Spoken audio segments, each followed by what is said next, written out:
everybody, this is Jimmy Fisher, and welcome to Building Champion Worship.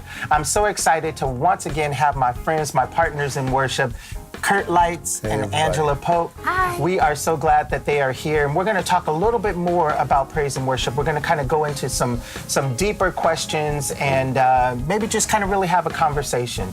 So let's talk about worship leaders. Let's talk about the tension that we all face as worship leaders and maybe some of the struggles. So let's see, one question would be, what do you love about leading worship? What do you love about leading? I'm not gonna steal your answer, go ahead. I would say the people. The Okay. people. I love the people. I love the interaction with both the team. I love the interaction with the congregation. Okay. So I would say the people. I love the people. I cannot stand how early we have to get up to sing. And the multiple services, no, I'm just playing.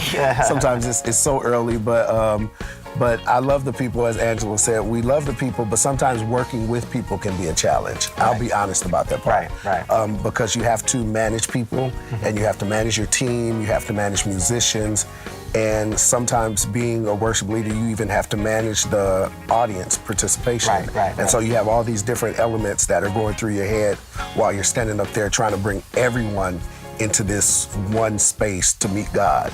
And so that can be quite of a challenge at times. Okay. Yeah. Well, okay, common thing, we love the people.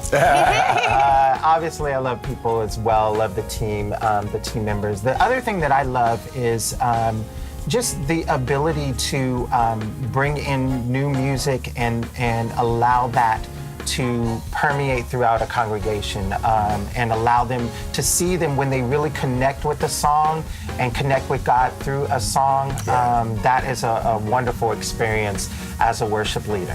So now on the flip side, what are the things that you may not really like about being a worship leader? The people. As Kirk said. Because there's a lot of management and accountability that takes place when leading God's people. I would also say the clock. And just trying to be intentional about staying on time. Sometimes you can feel a little bit constrained in trying to stay on time. That's good. I would say one of the things that I struggle with often is when I present new material.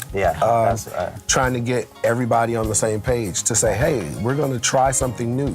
It may fail, it may work, you know, but just wanting to do new things, and you have to get people on board sometimes.